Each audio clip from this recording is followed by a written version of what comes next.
Good morning, everybody. It's time for me to do my shout out. I want to thank Linda V for your generous donation.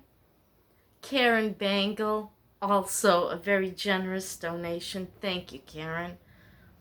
Terry, thank you so much.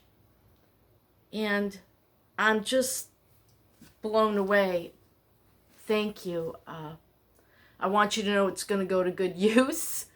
I'm going to put that money right on top of my PayPal credit, and I swear I am going to be super fiscally responsible here on in.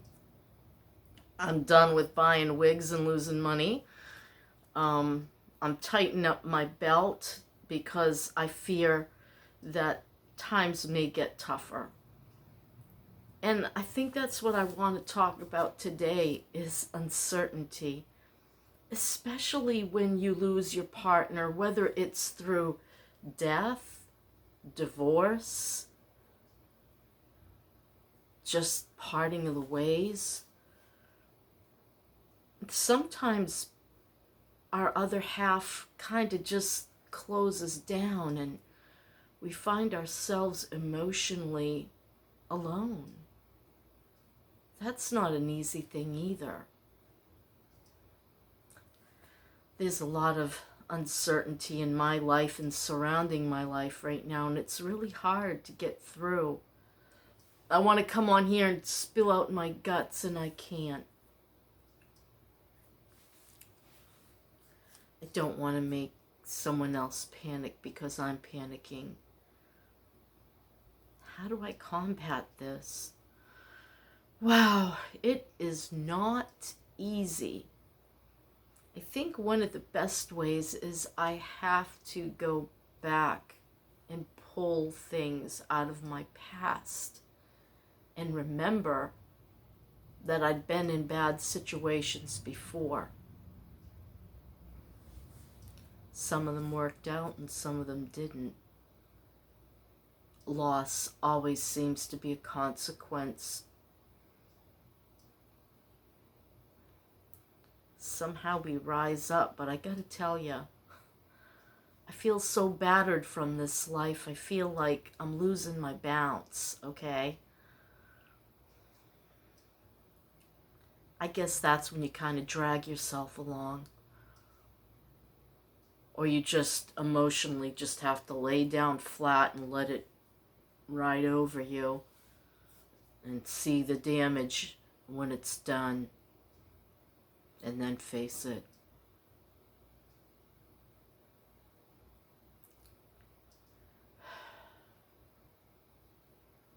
Yeah. I need a minute to recoup. My kids are moving in last night when my sons had misplaced his wallet. So I started looking and I found her wallet in a drawer. I said, "Hey, is this it?" I thought it looked vaguely familiar. Maggie says, "That's Dad's wallet." That's right. I gave it to the boys. They wanted to keep his wallet. All beat up and torn. That was Dennis. And that was the one, Dennis Sr., that's the one I replaced. Because the last one he had literally was in shreds and he refused to change it out. And so one day, when he was, I don't know where, I took everything out of his wallet, double checked it carefully, and it wasn't hard to take things out because it was falling apart. What was with him? He had that Yankee thinking, use it up, wear it out, make it do without. Mercy. Yeah, he was that.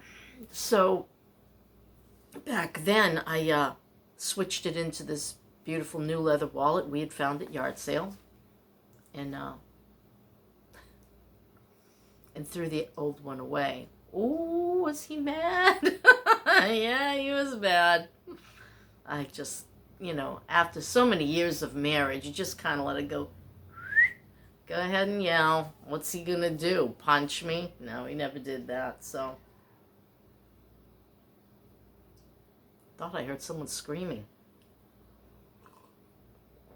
Should I go check? Could have been a cat. We're having a uptick in stray cats here. I think somebody had a few litters. That's probably for the best. Keeps the mice and rat population down. So, back to business here. What was I saying? Oh, good heavens. I hate when I say the U-M word because then it'll be all over the transcript. Why am I thinking of that? I don't know. What was I talking about? Dennis's wallet. Here's the funny thing about Dennis. He could be so stingy, you know, but when I found that wallet in the drawer, I started going through the things that were in it and wondering why he kept each thing. Some I understood, like the little card from his father's funeral, and it had a Bible verse on the front and the back. And then he had this other little Bible verse about the most important thing you'll ever do in your life, I guess, is to worship God and follow his laws. And then he had business people that he had contended with their phone numbers still in his wallet, kind of like he still had hope that he might recover and need those things. The most interesting thing I found was this folded paper, like printer paper, and I opened it up and I started to see numbers, figures, his handwriting. It was the figures from my son's wedding. We had lent them the money so they could get married and get on with it. And I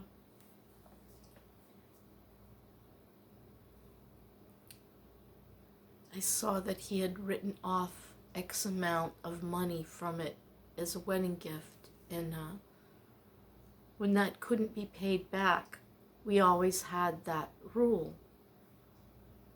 When you lend money, never expect it back, so you're never angry or disappointed.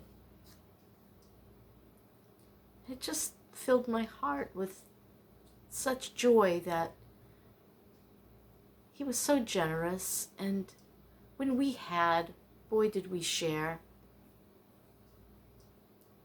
And now things without him,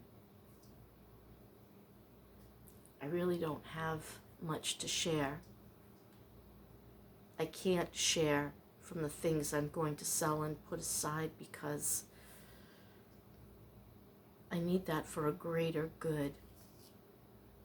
And the greater good I'm hoping for is to be able to maybe buy something that I could leave to my children. Something that would be solid and forever there. A piece of land. Maybe a place to call home. Because the only place really that is home is where family is. Nothing else feels like home except for where your family is. Especially if you're close to your family. Or you remember your childhood and it was a good childhood. Mine wasn't the greatest childhood, but there are happy memories, and I try to hold on to those and let go of the rest. Sometimes things trigger me. It's the funniest thing what might trigger me. It might be a part of a curtain or something will just flash by me and the memory just pops into my head. I don't know if you've ever had that experience. It's like you remember something related to something you just saw fly by, you know, and just brings this flood of memory to me. Uncertainty. My future is very uncertain. All of our lives are uncertain, aren't they? Millionaires go broke, don't they? Men are made and men are ruined on a daily basis. When I say men, I mean mankind.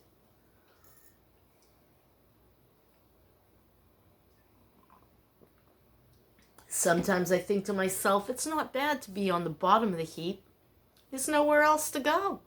I mean, the only place left when you hit bottom is to start inching your way up.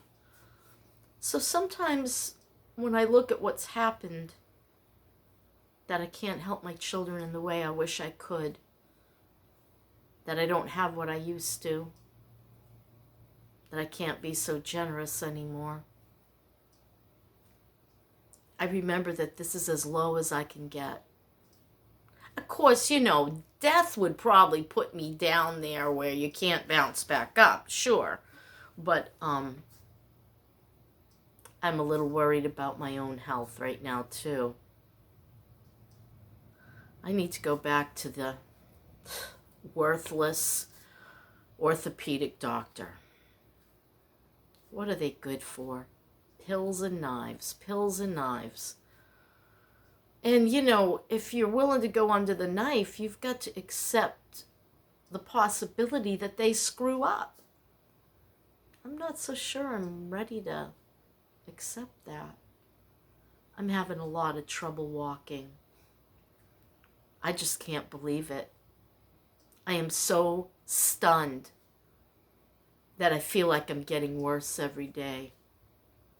I don't know if it's related to that L4-5 that's too close to my spinal cord. I don't know.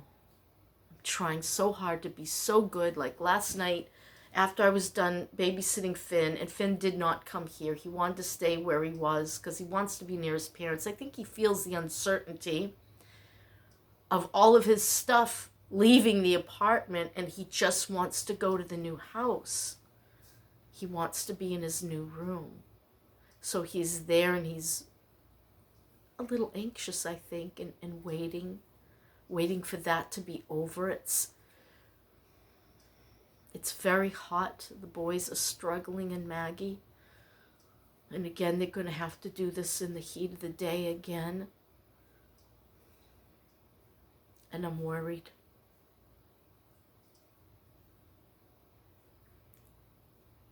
I'm worried about them. You try not to worry. You try to cross each bridge when you get there.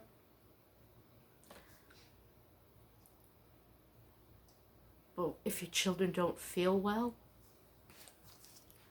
it scares you. Scenarios pop into your mind. You feel afraid. Your own scenarios pop into your mind. And you say, where am I going to end up? It's hard not to go there.